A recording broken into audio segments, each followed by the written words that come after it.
All right, in this lesson, I'm going to give you a tutorial kind of on the manufacturing overhead process. I'm going to go a little bit on the side of calculating it and then how it works into the manufacturing process. So follow me here as we talk about it because hopefully you'll kind of understand manufacturing overhead. Okay?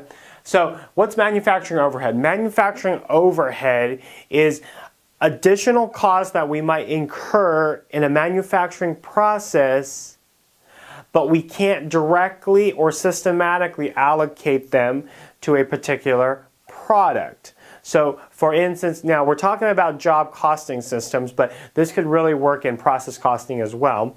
But under job costing systems, we know what direct materials and direct labor are, right?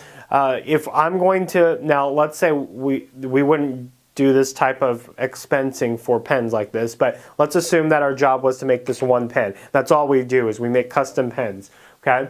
And so we know what our direct materials are because our direct materials would be the plastic, because that's directly associated with this pen, plastic. Inside here is a felt tip here, and then inside there is ink. So we know what our direct materials are because they're easily identifiable to this item. Now, direct labor, we can calculate that as well because let's say my job is to print this on here, and I also need to put the lid on the cap, and let's say that takes me 30 minutes for whatever reason.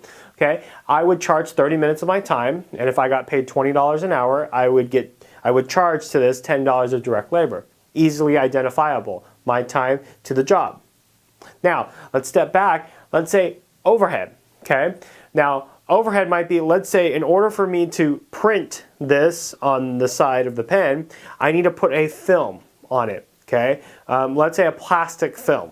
Okay, now the plastic film, you could make the argument that you can figure it out, or you can say, you know what, that film costs $10 and I can do 1,000,000 of these. Okay, so it would be almost cost prohibitive to do that, and so we're going to find a way to allocate the cost of that film to that. Another example would be electricity. Okay, do I really want to calculate how much electricity I use to make this pen? Probably not. So that's an overhead. So these are costs that we incur in the manufacturing process. It's needed to get the manufacturing process complete. However, they are not directly associated with the product. So electricity, maybe even the janitorial staff. So we have a janitorial staff that comes in, sweeps up around the machines, cleans out the trash, do all of that stuff. We need them there, otherwise we would have trash all over the place, but they're not directly associated with the job at hand. So that's manufacturing overhead. Now, kind of as a reminder, we've got this manufacturing process here. We've got raw materials inventory. When we buy the raw plastic pellets for this, we put them into raw materials, and then we move them from raw materials inventory into work in process. Okay? Work in process houses all the costs of those jobs that are in process. Now, in work in process, we need 3 costs: direct material, direct labor, manufacturing overhead. Okay? Now, direct material comes usually from here. Okay? Direct labor, well, we take time cards and then we allocate some of their costs into here. Okay? So that's taking labor. Mo is going to come from another account, and we'll talk about that in a minute, but that's also going to come from an account almost like raw materials inventory. Okay? Then after the job is done, we move it into finished goods. Why? Because they're finished. Okay? And then after that, hopefully we sell it. If this is a job, we probably know that we're going to sell it. So we move that cost into the cost of goods sold. So we accumulate the cost of the manufacturing process here, and then we move it along to cost of goods sold. Now, there is an account called manufacturing overhead down here. It works almost like raw materials inventory, except manufacturing overhead is kind of an accumulation bucket, and then we're going to allocate costs to a job. So for instance, let's say I have electricity of $20,000. So I'll have $20,000 of electricity. Okay, and let's say I incur $7,000 worth of salaries or wages for my cleanup staff. So $7,000. Depreciation on machinery, $3,000. And some other expenses, $4,000. Okay. Now, we said that these are not identifiable costs that we can allocate to a specific job easily, okay? Which means when I do job one, let's say job number one is the first job I do, I know what direct materials I know what direct labor, but I need to allocate some type of overhead, some type of these costs to it, okay? The way that I do it is I use something called a predetermined overhead allocation rate. Predetermined overhead allocation rate. Now, this rate basically says that for every, let's say, $1 of labor that I add to a job, I'm going to add 30 cents of manufacturing overhead. Or for every hour that I put on this job, we're going to add $5 of manufacturing overhead. Okay? So I'm going to give or estimate some predetermined overhead rate to each job. Okay? Now, just like that, let's say I have let's say I figure out that I'm going to allocate $10, okay, to a job. Okay, so I'm going to put $10 here, and I'm going to allocate $10 to manufacturing overhead to WIP. So let's say I do job number one. I have $10 worth of direct materials, $10 in direct labor, and now I have $10 in manufacturing overhead. So I'm going to credit manufacturing overhead for $10, and I'm going to debit work in process for $10. That's the estimating, or I'm allocating an estimate to the job. So that job is costing us $30.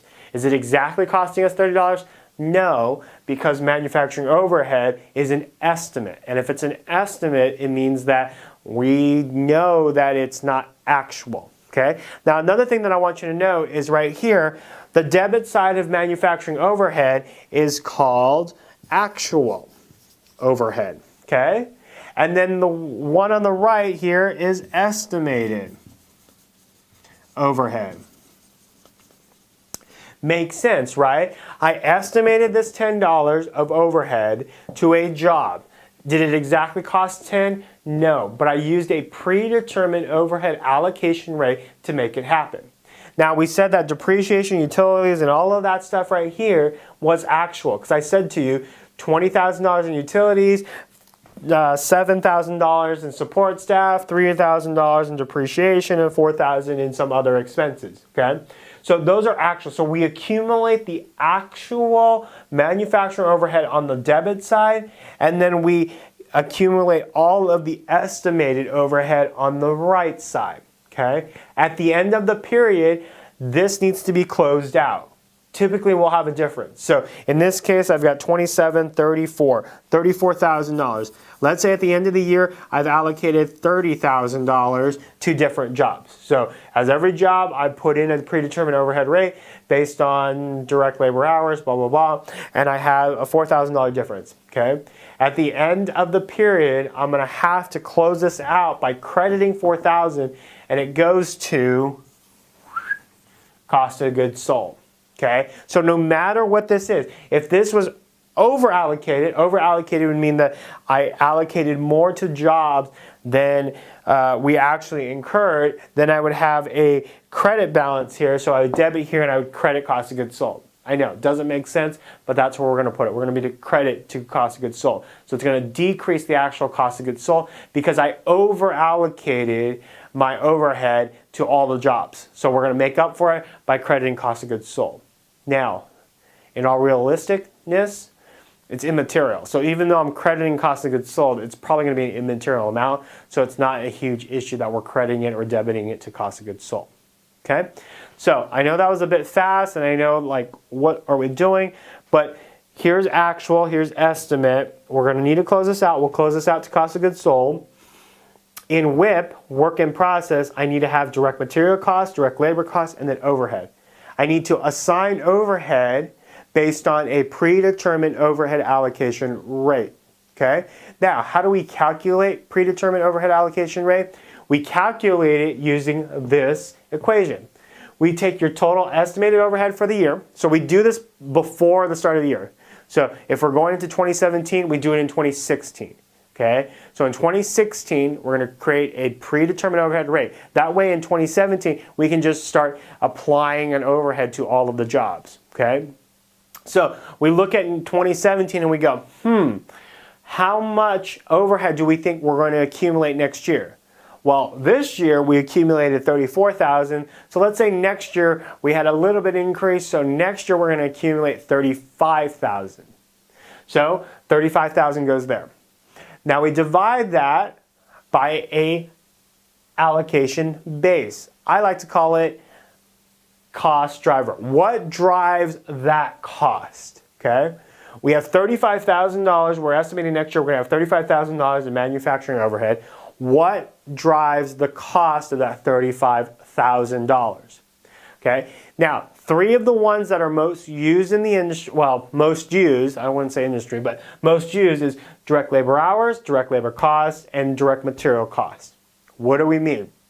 Let's say we are in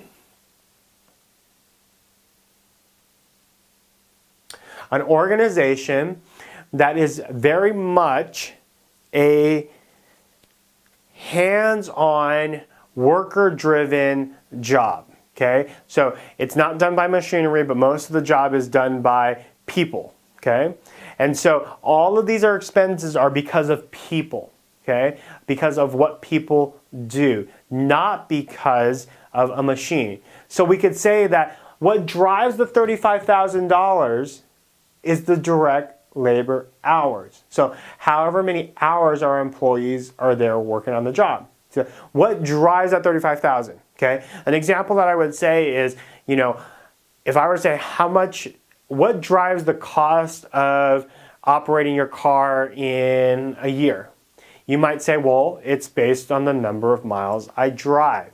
So the cost driver, what drives the cost for operating your car? The number of miles that you drive. So what drives the $35,000? We're going to say that what drives the $35,000 is the number of hours our employees work. Okay, so what we do is we take that $35,000, we estimate how many direct labor hours we're going to incur in the following year. Okay, so let's say $35,000, 10,000. Okay, 10,000. So we're going to have $35,000 worth of overhead costs, and we think that our employees are going to use about 10,000 hours next year. If we divide that, we should get about $3.50. So for every direct labor hours we work on a job, we're going to allocate $3.50 to that job. Okay, let me say that again. We use this to create a predetermined overhead rate. We estimate our estimated overhead costs. So in this case, we'll say $35,000. We're going to estimate our allocation base based on a cost driver. What's our cost driver? Let's just say it's direct labor hours. We think we're going to do 10,000 direct labor hours next year. 35 divided by 10 gives us $3.50, I think.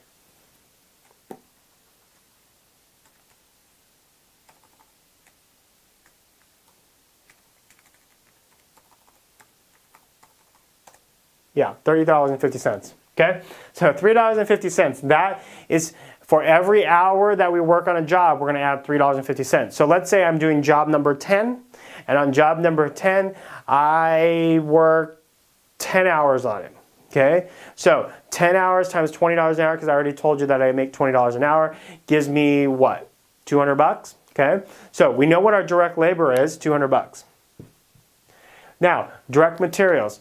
Let's say I spend $100 on materials for this job. 200 plus 100 is 300. What am I missing? Manufacturing overhead. Okay? Manufacturing overhead, we already said that the cost driver is labor hours. I worked 10 hours on this job. Therefore, I'm going to add $3.50 for every direct labor hours. In this case, $3.50. So $3.50 times 10 is $35. Okay? So for this job, it cost me $100 in direct materials, $200 in direct labor, that's $300, plus $35 in manufacturing overhead. This job cost me $335 to do. Okay? Now, we might say, well, why do we need that number? Well, we need that number because we need to charge our customer an appropriate rate. So if we don't know what our overhead is and we just charge them based on $300, we're going to eat our profits from that $35. So it's important to know what that amount is. So that's how we do it. That's how we allocate. $35 would have come from here, and then we would under allocate it. So I know that was fast, I know I talked fast, but hopefully that helps you understand manufacturing overhead, how to calculate manufacturing overhead. These are some of the cost drivers that we use, and then the manufacturing process.